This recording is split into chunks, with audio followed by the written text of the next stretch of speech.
नमस्कार दोस्तों, आपका स्वागत है आपके अपने YouTube channel YK math and science classes में। आज हम आपके लिए लाए हैं संविधान के भाग 3 मौलिक अधिकार अनुच्छेद 12 से 35 तक। सीधे दिमाग में हर अनुच्छेद उतार देंगे। हर व्यक्ति को अपने अधिकार जाननी चाहिए। किस अनुच्छेद के तहत आप प्रेम विवाह कर सकते हैं, यानी लव मैरिज कर सकते हैं? किस अनुच्छेद के तहत आप शांतिपूर्ण आंदोलन कर सकते हैं? किस अनुच्छेद के तहत आप गिरफ्तारी का कारण पूछ सकते हैं? हर सवाल का जवाब वीडियो में मिल जाएगा। इसके लिए वीडियो अंत तक जरूर देखें।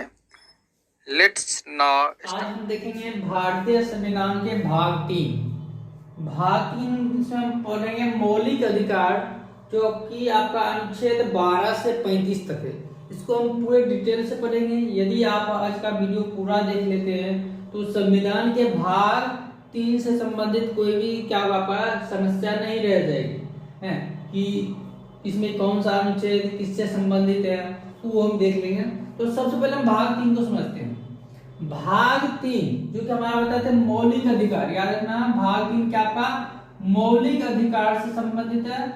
मौलिक अधिकार, और याद रखना अधिकार अमेरिका के संविधान से लिया गया। ये कहां से लिया गया हम बात करेंगे, तो ये अमेरिका के संविधान से लिया गया। याद रखना संविधान का भाग 3 किससे संबंधित है, तो हम बात करेंगे मौलिक अधिकार से संबंधित है। ये कहां से लिया गया, तो अमेरिका के संविधान से लिया गया। हम बात करेंगे अनुच्छेद कितना से होता है, तो हम बात करेंगे 12 से 35 तक। ये सभी हम पूरे डिटेल के साथ पढ़ेंगे। तो अब देखेंगे इसमें मौलिक अधिकार जो आपका कहां से लेगा, अमेरिका के संविधान से भाग पढ़ लिए पूरा। अब हम देखेंगे मौलिक अधिकार, एक तरह से आपको संविधान कुछ अधिकार देती है ना? तो वो सभी अधिकार हम पढ़ेंगे अनुच्छेद के तहत। अब हम देखेंगे क्या आपका दो अधिकार, याद रखना 20 और 21। जब राष्ट्रपति आपात लगता है, राष्ट्रीय आपात, उस समय याद रखना राष्ट्रीय आपात के समय ये दोनों अनुच्छेद, यानी अनुच्छेद 20 21 क्या होता है वो हम बताएंगे। तो देखिएगा ये दोनों अनुच्छेद को छोड़ के जितना भी आपका मौलिक अधिकार है शेष, वो राष्ट्रीय आपात के समय में निरस्त कर दिया जाता है। मतलब वो राष्ट्रीय आपत्ति के समय वो आपका अधिकार समाप्त कर दिया जाता है। तो ये दोनों को छोड़कर डिटेल से पढ़ेंगे। ये दोनों संविधान के प्रारंभ में 7 मौलिक अधिकार। आपको एक चीज यहाँ बताना बोल रही है, मौलिक अधिकार को हम कहते हैं मैग्ने कार्टा। याद रखना मैग्ने कार्टा। ये आपका जब पूरा भाग पढ़ाए थे 82 भाग, उस समय भी आपको बताए थे भाग क्या संविधान का मैग्ने कार्टा, जिसको हम कहते हैं हिंदी में अधिकार पत्र। अधिकार पत्र याद रखना संविधान मौलिक अधिकार को कहते हैं भारत का संविधान का मैग्ना कार्टा यानी अधिकार पत्र। इसे मौलिक अधिकारों का जन्मदाता भी कहा जाता है। तो हम यहाँ देखेंगे संविधान में शुरुआत में बात करेंगे 7 प्रकार की मौलिक अधिकार। याद रखना 7 प्रकार, 7 प्रकार में से बात करेंगे, जिसमें एक हुआ था आपका 44वां संशोधन। याद रखना है 44वां संशोधन 1978, इसमें हुआ था। इसमें आपका संपत्ति का अधिकार देखेंगे। संपत्ति का जो अधिकार था हमारा, संपत्ति का अधिकार 19 का आपका देखिए क, और या हम कह सकते 19 का एफ, भाग फर्स्ट में 19 का खंड 1 में याद होगा क, उसी एक का आपका एफ में हम बात करेंगे। ABCD अलग आएगा। ये आपका संपत्ति का अधिकार था। और फिर अनुच्छेद 31, ये दोनों आपका संपत्ति का अधिकार था, इसको समाप्त कर दिया कब, 44वां संशोधन 1978। इसको मौलिक अधिकार से हटाकर आपका समानता कानूनी अधिकार में ला दिया। कानूनी अधिकार याद रखना है, प्रत्येक आपका क्वेश्चन बहुत ही महत्वपूर्ण होने वाला है। तो कानूनी अधिकार 300A, याद रखना 300A के तहत रख दिया किसको, संपत्ति का अधिकार। अब वो हमारा मौलिक अधिकार नहीं रहा, वो हमारा क्या रहा, कानूनी अधिकार रहा कि जो 300A के अंतर्गत आएगा। अब हम देखेंगे मूल जो आपका 6 प्रकार का बचा आपका मौलिक अधिकार, वो हम देखेंगे। देखते हैं समता या समानता का अधिकार। देखिए समता या समानता का अधिकार,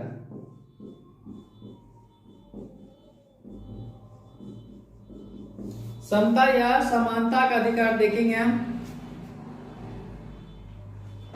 ये अनुच्छेद आपका याद रखना 14 से 18 तक, अनुच्छेद कितना से 14 से 18 तक हो जाएगा समता या समानता का अधिकार। ये पूरा पढ़ेंगे, 14 क्या 15 क्या वो भी पढ़ेंगे।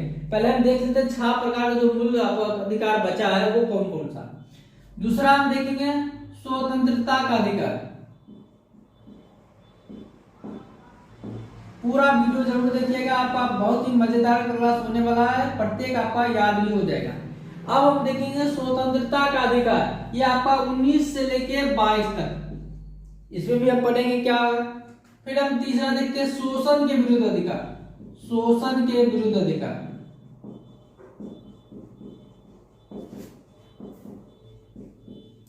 ये आपका होगा 23-24। शोषण के विरुद्ध अधिकार आपका होगा अनुच्छेद 23 और 24। फिर हम देखेंगे धार्मिक स्वतंत्रता का अधिकार।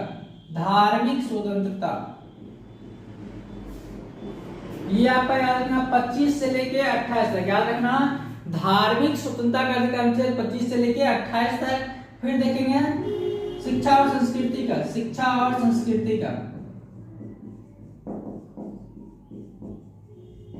ये आपका हो जाएगा 29-30, याद रखना 29-30। और फिर देखेंगे अंतिम में संवैधानिक उपचारों का अधिकार। पूरा हम डिटेल के साथ पढ़ेंगे संवैधानिक उपचारों का अधिकार, जो कि अनुच्छेद 32 है। इसमें मेन ये सभी अनुच्छेद है, इसको प्रत्येक को डिटेल से पढ़ेंगे और प्रत्येक का क्या आपका अधिकार है वो भी देखेंगे। और इसको याद रखना संवैधानिक जो उपचारों का अधिकार है, इसको हम कहते हैं संविधान की आत्मा। संविधान की आत्मा, इसको किसने कहा था, तो याद रखना भीमराव अंबेडकर जी ने। भीमराव अंबेडकर। संविधान की आत्मा किसे कहा था, याद रखना है संवैधानिक उपचारों का अधिकार को क्या कहता है, संविधान की आत्मा कहा जाता है। इसे किसने कहे, तो याद रखना भीमराव अंबेडकर। और संविधान की मैग्ना कार्टा किसे कहता है, तो मौलिक अधिकार, यानी भाग 3 को भी आप कह सकते हैं।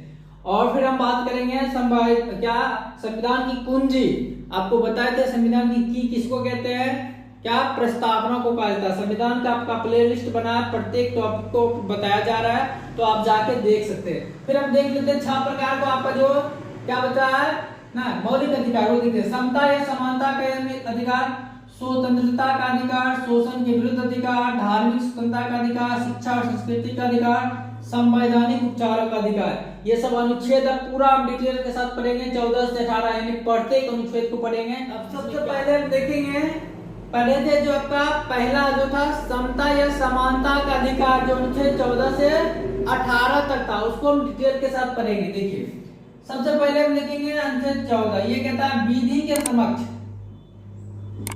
विधि के समक्ष समता। मतलब क्या है, कानून के नजर में सभी एक समान है, ये इसका अर्थ हो गया विधि के समक्ष समता। 15 देखेंगे, आपको याद रखना, ध्यान से देखिए, प्रत्येक महत्वपूर्ण है, जो आपका किसी भी कंपटीशन परीक्षा की तैयारी कर रही है आपका महत्वपूर्ण है। तो हम देखते हैं 15 कहता है धर्म, जाति, लिंग, जन्म स्थान, ये सब के आधार पे भेदभाव की मनाही करता है। भेदभाव की क्या करता है, मनाही करता है, मतलब भेदभाव को मना करता है। याद रखना अनुच्छेद 15। 16 देखेंगे लोक नियोजन में, लोक नियोजन में समान अवसर। मतलब क्या, यदि राज्य में कोई नियुक्ति होती है, किसी पद पर नियुक्ति होती है, तो सभी एक समान है। अपवाद में याद रखना है SC ST और जो आपका BC है, पीछे OBC भी कह सकते हैं, पिछली जाति, इन तीनों के जानते आरक्षण है। मतलब ये आपको छोड़ के बाद में बात करेंगे। तो लोक नियोजन में समान अवसर, मतलब सभी को क्या होगा, किसी नियुक्ति में अवसर सबको समान मिलेगा। इन तीनों को हम छोड़ के बात करेंगे, क्या देखेंगे, अलग पढ़ेंगे, इन सबको आरक्षण मिला होता है। अगर हम फिर देखते हैं 17 अस्पृश्यता, जिसको कहते हैं छुआछूत। छुआछूत याद रखना, छुआछूत का भी समाप्ति क्या होगा, आपका अनुच्छेद आपका 17 के तहत। अब देखेंगे 18 उपाधियों का अंत। इसमें आप डिटेल पढ़िएगा तो कोई भी पुरस्कार जिसे देते, याद रखना भारत रत्नो, परमवीर चक्रो, यानी या कह सकते हैं आपका पद्म पुरस्कार हो जितना हो वो सभी पुरस्कार याद रखना अनुच्छेद 18 के तहत दिए जाते हैं। ये महत्वपूर्ण है, अनुच्छेद 18 के तहत दिए जाते हैं। और दूसरा बात इसमें ये भी याद रखना है, यदि कोई विदेशी सरकार किसी व्यक्ति को कोई पुरस्कार देना चाहता है तो वो ऐसे नहीं ले लेगा पुरस्कार, उसके लिए क्या होगा, राष्ट्रपति से परमिशन लेना होगा, तब जाके हम पुरस्कार ले सकते हैं विदेशों वाले। तो यहाँ पर हम देख लिया आपका क्या था, संविधान के नहीं, पहला आपका था समानता का अधिकार, मौलिक अधिकार में पढ़े थे समानता का अधिकार, अनुच्छेद क्या 14 से 18 तक। देखिए 14 विधि के समक्ष समता, मतलब कानून के सामने सभी समान है। 15 देखिएगा धर्म जाति लिंग जन्म स्थान के आधार पर भेदभाव की मनाही करता है। 16 देखिएगा लोक नियोजन में समान अवसर मिलना चाहिए, सबको मिलता है, और यह बाद में आपको बता चुके हैं इसको क्या आरक्षण मिला होता है। 17 देखेंगे अस्पृश्यता मतलब छुआछूत का, और 18 देखेंगे उपाधियों का, जिसमें हम पढ़ेंगे सभी पुरस्कार के बारे में पढ़ेंगे। अब हम देखेंगे आपका बताते हैं 19 से 22 तक दूसरा जो हमारा था दूसरी प्रकार की स्वतंत्रता, दूसरी प्रकार का मौलिक अधिकार हुआ था स्वतंत्रता का अधिकार।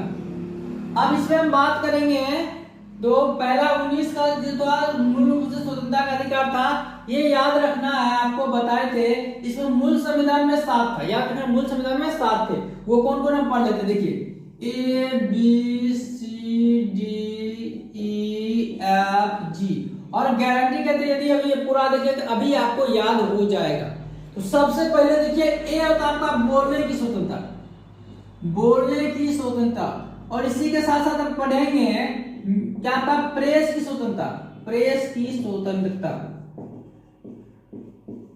मतलब क्या, बोलने की स्वतंत्रता, और प्रेस मतलब मीडिया वाला का भी काम क्या होता है, एक तरह से बोलने का ही काम होता है। तो हम बात करेंगे सबसे पहले बोलने की स्वतंत्रता या प्रेस की स्वतंत्रता। सबसे पहले आपका याद हो गया, सबसे पहले हम क्या करते बोल सकते हैं।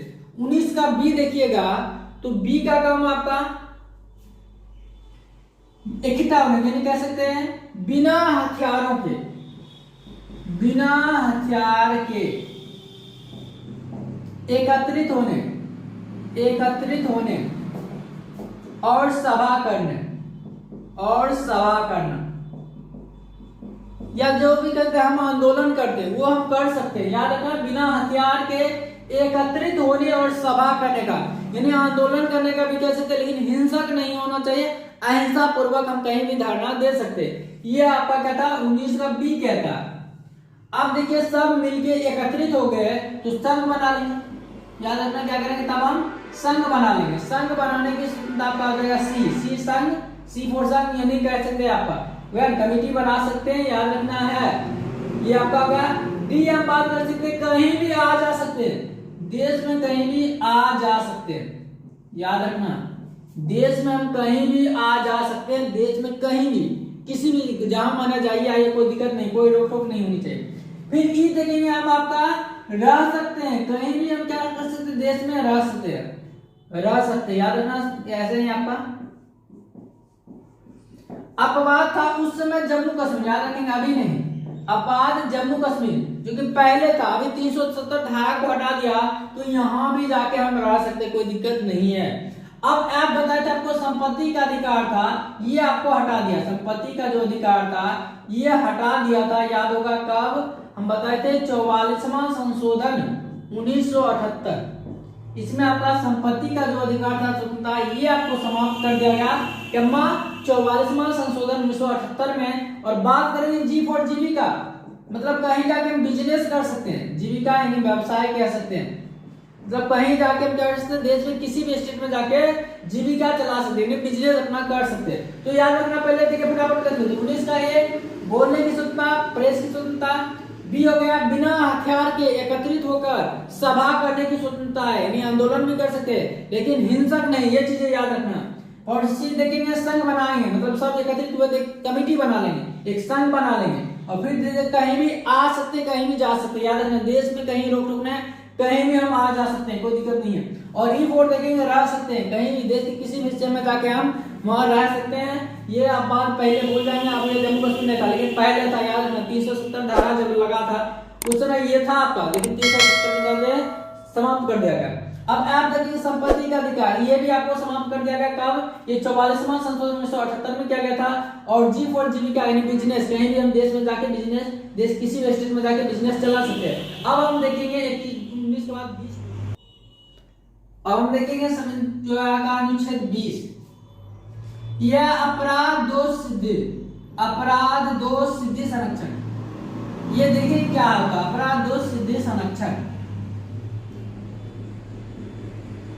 अब यहाँ पर डिटेल से देखिएगा, ये मतलब क्या होता है, इसमें 3 अधिकार आपको दिया गया था। सबसे पहला क्या था, यदि आप एक अपराध के लिए एक बार सजा, याद रखना है, एक अपराध के लिए एक बार सजा मिलेगी, एक अपराध के लिए केवल एक बार सजा, केवल एक बार सजा मिलेगी, याद रखना। दूसरी बात है, अपराध जिस वक्त किए, अपराध जिस वक्त किए उसी कानून के अनुसार सजा मिलेगा, उसी कानून के अनुसार सजा मिलेगी। मतलब क्या, जिस वक्त वो अपराध किए और मानते अपराध आज किए 5 साल बाद उसको सजा मिलेगी, तो क्या होगा 5 साल बाद सजा मिलेगी। ये नहीं कि उस समय जो कानून हुआ, अपराध जिस समय किए होंगे उस समय आप उस अपराध के लिए जो कानून बना होगा उसी के अनुसार उसको सजा मिलेगी। और आप ये सी पढ़ेंगे, जबरदस्ती किसी से गवाही नहीं दिलवा सकते, याद रखना, जबरदस्ती किसी से क्या गवाही नहीं दिलवा सकते। 3 चीजें याद रखना, अपराध दोष सिद्धि संरक्षण में एक अपराध, यदि आप कोई अपराध एक किए हैं उसके लिए केवल एक बार सजा मिलेगी। दूसरा, अपराध जिस वक्त किए होंगे उस समय जो कानून होगा उसी के अनुसार सजा मिलेगी, चाहे सजा कभी भी मिले, लेकिन जो अपराध जिस वक्त हम किए हैं उसी के अनुसार हमको सजा मिलेगी। तीसरा, किसी की जबरदस्ती गवाही नहीं दिलवा सकते। ये आपका देखिए 20। अब हम देखेंगे 21। अब हम देखेंगे 21 जो आपका प्राण एवं दैहिक स्वतंत्रता।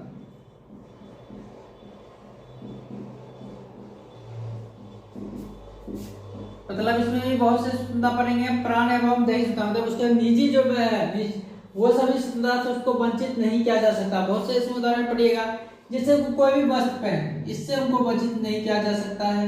और बात करेंगे फिर हम देखिए आपका, वो किसी से भी शादी कर सकते हैं, किसी से भी शादी विवाह कर सकते हैं।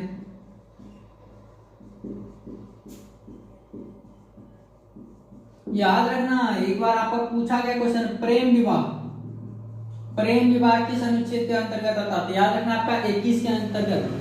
इसमें बहुत से देखिएगा स्वतंत्रता का क्या आपका उल्लेख है ना, किसी में, लेकिन याद रखना इसमें आत्महत्या करने का आपको परमिशन नहीं है, आत्महत्या नहीं कर सकते हैं, याद रखना आपका। अनुच्छेद 21 आपका प्राण एवं दैहिक स्वतंत्रता है, लेकिन आपका इसमें आत्महत्या नहीं कर सकते।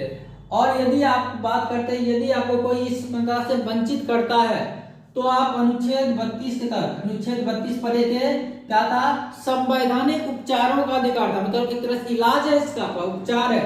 तो मतलब कोई इससे आप अगर वंचित करता है तो आप क्या कर सकते हैं, इसमें जाके आप केस दायर कर सकते हैं संविधान के अनुच्छेद 32 के तहत। अब हम देखेंगे, इसी का हम बात करेंगे 21 का को, ये क्या आपका अनिवार्य प्राथमिक शिक्षा, याद रखना आपका 6 से 14 वर्ष, अनिवार्य प्राथमिक शिक्षा, याद रखना है, अनिवार्य प्राथमिक शिक्षा मिलना चाहिए हर बच्चों को। ये आपका जोड़ा गया था, याद रखना है, 86वां संशोधन हुआ था 2002 में, उसमें जोड़ा गया था 21 का को, जो क्या था 6 से 14 वर्ष के बच्चों के लिए अनिवार्य प्राथमिक शिक्षा, वो भी निःशुल्क, याद रखना है, निःशुल्क। ये क्या था 21 के को क्या है, इसी को याद रखेंगे। ये बच्चों का क्या अधिकार है, लेकिन यही आपका गार्जियन के लिए क्या चाहिए, या अभिभावक है या माता पिता जो है उसके लिए ये कर्तव्य बनता है कि वो अपने बच्चों को क्या करे, अनिवार्य प्राथमिक शिक्षा दे। ये इसलिए मौलिक कर्तव्य हो जाएगा। 11वां मौलिक कर्तव्य जब पढ़ेंगे तो देखिएगा 10 मौलिक कर्तव्य जब लागू हुआ था 1976 में, तो 10 ही था, 11वां यही था जो आप पढ़े। ये बच्चों के लिए अधिकार है, लेकिन उनके क्या माता पिता के लिए, अभिभावक के लिए क्या उनका कर्तव्य है कि बच्चों को ये आपका उपलब्ध कराया जाए, याद रखना। अब हम देखेंगे अनुच्छेद 22। अब हम देखेंगे 22। 22 है गिरफ्तारी, याद रखना, कुछ दशाओं में गिरफ्तारी एवं निरोध संरक्षण, दोनों हम समझेंगे। निरोध संरक्षण और गिरफ्तारी संरक्षण क्या है। और सबसे पहले आप देखेंगे गिरफ्तारी संरक्षण मतलब क्या, कुछ दशाओं में, मतलब यदि याद रखिए इसमें, देखिए इसमें पहले 3 चीजें याद रखना। यदि कोई आपको गिरफ्तार करने आता, कोई भी अफसर, कोई भी पदाधिकारी, तो सबसे पहले आप उससे पूछ सकते हैं कि गिरफ्तारी का कारण, कारण मतलब क्या, किस कारण से वो आपको गिरफ्तार कर रहा है, वो आप पूछ सकते हैं, ये आपके पास अधिकार है। और फिर दूसरा हम देखेंगे, तो आपको क्या, 24 घंटे के अंदर यदि आपको गिरफ्तार करके ले जाता है तो 24 घंटा के अंदर आपको न्यायालय में पेश करेगा, न्यायालय में, याद रखना, न्यायालय में पेश करना पड़ेगा 24 घंटे के अंदर। तीसरा चीज है, आप अपने वकील से सलाह ले सकते हैं, मनपसंद जो भी वकील होगा आप उससे सलाह ले सकते हैं, मनपसंद वकील से सलाह ले सकते हैं। ये तीनों याद रखना। अब गिरफ्तारी के संरक्षण हो गया, मतलब क्या, यदि आपको गिरफ्तार कर देता है या गिरफ्तारी करने है तो ये चीज आपका निरोध संरक्षण पढ़ेंगे। इसी में 22 का हम पढ़ेंगे खंड 3, 4, 5। ये क्या हो गया, ये निरोध मतलब क्या, अपराध करने से रोकना होता, मतलब क्या, किसी जैसे सूचना मिला क्या आपको कि यहाँ पर ऐसा कोई करने वाला काम है, तो क्या उसको हम गिरफ्तार कर सकते हैं। तो मतलब इसका तो मेन होता उद्देश्य सजा देना नहीं होता, मेन उद्देश्य होता है अपराधी को, व्यक्ति को क्या करना, अपराध करने से रोकना, व्यक्ति को अपराध करने से रोकना होता है निरोध संरक्षण कानून। याद रखना, निरोध निवारक हो जाएगा ये आपका 22 में 3, 4, 5 खंड में, जिसका मेन उद्देश्य होता क्या, क्या, व्यक्ति को अपराध करने से रोकना, और इस स्थिति में 3 महीना तक की सजा हो सकती है। नेक्स्ट आपका देखेंगे, आपका पढ़े थे अनुच्छेद 23 और 24, अनुच्छेद 23 और 24। अब तीसरा प्रकार के जो हम पढ़े थे, शोषण के विरुद्ध अधिकार, शोषण के विरुद्ध अधिकार, जो कि आपको बताए थे अनुच्छेद 23 और 24, 23 और 24। तो सबसे पहले हम 23 देखेंगे, मानव दुर्व्यवहार, बलात्कार, दोनों हम समझते हैं। पहले मानव दुर्व्यवहार मतलब क्या, व्यापार, मानव को खरीद बेचा नहीं जा सकता, याद रखना, मानव की क्या खरीद बेचा नहीं जा सकता, या बहुत से पशु को भी पढ़ते हैं ना, तस्करी कहलाएगा, ये क्या कहलाएगा, तस्करी, इसमें आपको सजा मिल सकती है। बलात्कार मतलब जबरदस्ती काम नहीं करवा सकते, जबरदस्ती काम नहीं करवा सकते, याद रखना, जबरदस्ती काम नहीं करवा सकते, ये पढ़ेंगे तो आपका प्राण एवं दैहिक में भी आएगा, प्राण एवं दैहिक होता है जिसका स्वच्छ पानी पूरा आपका उसका सुनता है, तो जबरदस्ती काम भी नहीं करवा सकते हैं। ये दोनों आपका अनुच्छेद 23 कहता है, जो शोषण के विरुद्ध अधिकार है, मतलब व्यक्ति को क्या करो, दास बना दो, किसी खरीद के बेच दो, ये सभी आपका क्या होगा, 23 शोषण के विरुद्ध अधिकार में आएगा। और फिर 24 हम देखेंगे, बाल मजदूरी, मतलब सिंपली हम कह सकते हैं 14, याद रखना, 14 वर्ष से कम उम्र में, कम उम्र के बच्चों को कारखानों में काम नहीं करवाया जा सकता, ये आपको बाल मजदूरी रोकने के लिए शोषण के विरुद्ध ये भी अधिकार है।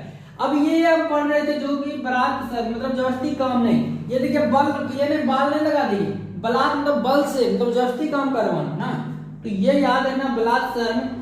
लेकिन जरूरत जब पड़ेगा राष्ट्रीय सेवा के लिए, देश की सेवा के लिए जबरदस्ती आपको मदद लिया जा सकता है, देश की सेवा करने के लिए आपका जबरदस्ती क्या होगा, आपसे शर्म करवाया जा सकता है, ये उसके लिए छूट है। मतलब देश में जब कोई भी विपत्ति आए तो उसमें आपको राष्ट्रीय सेवा में, आपको राष्ट्र सेवा में काम करना होगा।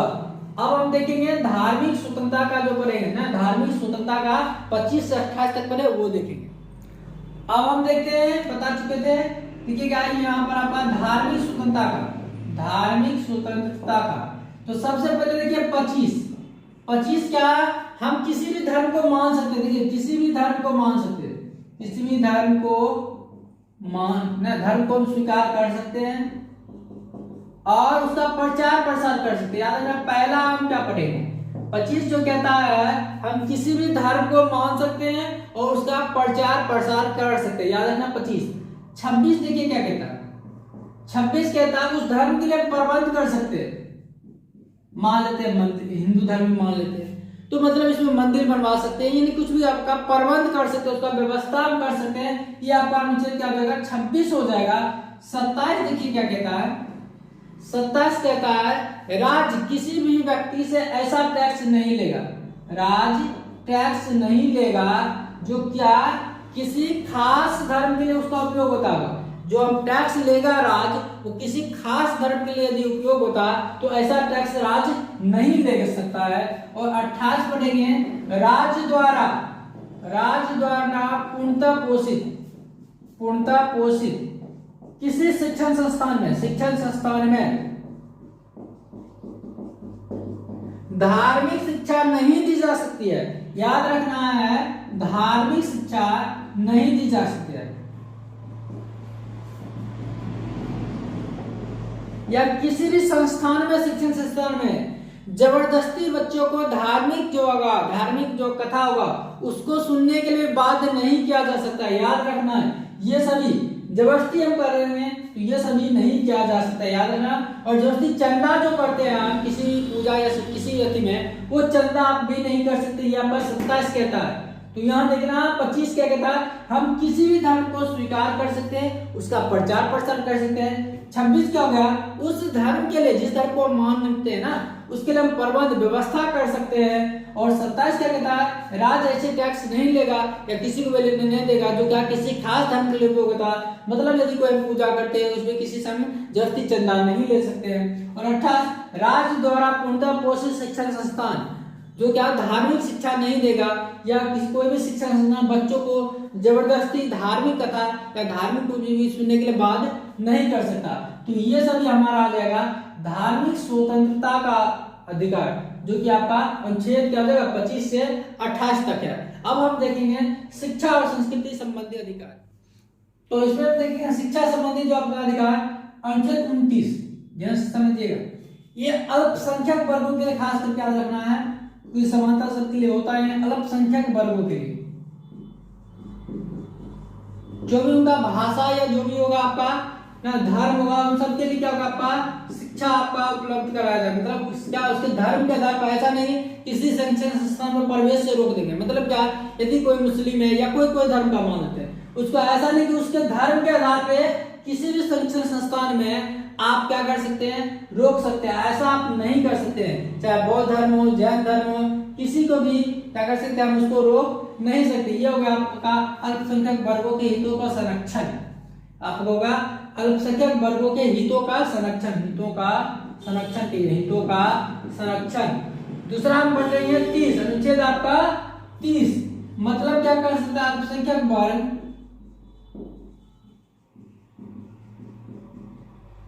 शिक्षण संस्थान की स्थापना कर सकता, स्थापना और उसका प्रबंधन, इसको हम समझते हैं। मतलब क्या, कोई भी अल्पसंख्यक समुदाय क्या कर सकता है, वो अपना मनपसंद जो भी होगा, मनपसंद रूप से आपका क्या कर सकता है, अपनी भाषा का या अपनी जो भी होगा धर्म का शैक्षणिक संस्थान खोल सकता है। शैक्षणिक जो संस्थान होगा वो खोल सकता है, याद रखना। और राज्य क्या कर सकता है, उसको अनुदान देने में थोड़ा सा भी भेदभाव नहीं करेगा। ये आपका हो गया कि आपका अल्पसंख्यक वर्गों के हितों के संरक्षण के लिए दो होता है, जो आपका शिक्षा संबंधी अधिकार होता है। मतलब समानता सबको मिल जाता है, लेकिन इनको कहीं दिक्कत ना हो, इसलिए इन दोनों का अनुच्छेद अल्पसंख्यक वर्गों के लिए खास करके होता है। फिर हम पढ़ेंगे नीति निर्देशक तत्व, वहां पर भी हम पढ़ेंगे जो आपका SC ST के लिए जो अधिकार होता है।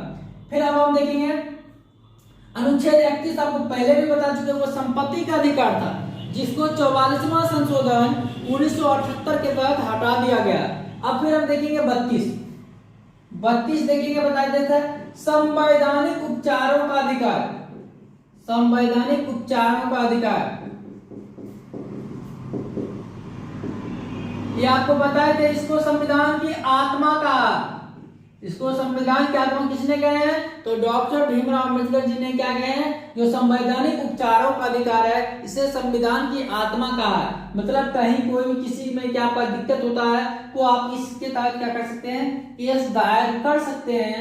इसीलिए इसको इलाज कहते हैं, उपचार कहते हैं, संवैधानिक उपचारों का अधिकार, अनुच्छेद आपका क्या होगा 32, अनुच्छेद 32 जो कि आपका संविधान का आत्मा कहलाता है। और किसने कहे हैं? तो डॉक्टर भीमराव अंबेडकर जी ने कहे। आप देखेंगे आज का जो भी आपका सेशन चला इसके आधारित कुछ क्वेश्चन आपके स्क्रीन पे आएगा, उसका आंसर कमेंट बॉक्स में जरूर कीजिएगा। नेक्स्ट वीडियो में आप करेंगे भाग 4, संविधान का प्रत्येक भाग को पढ़ेंगे, पूरा अनुच्छेद भी पढ़ लेंगे। भाग 4 में क्या पढ़े थे? नीति निर्देशक तत्व, नीति निर्देशक तत्व जो कि आयरलैंड के संविधान से लिया गया। और अनुच्छेद क्या पढ़े थे इसमें? 36 से 51 तक होता है। ये प्रत्येक अनुच्छेद को हम पढ़ेंगे। किसमें आपका राष्ट्रीय स्मारक का आपका संरक्षण कर रहा है, किसमें आपका पर्यावरण संरक्षण है, किसमें आपका समान काम समान वेतन है, किसमें आपका सामाजिक आर्थिक न्याय की बात किया गया, पूरा हम पढ़ेंगे संविधान आपका अनुच्छेद 36 से 51 तक नेक्स्ट वीडियो में। यदि आपको हमारा वीडियो पसंद आए तो हमारे चैनल को लाइक, चैनल सब्सक्राइब जरूर करें। धन्यवाद।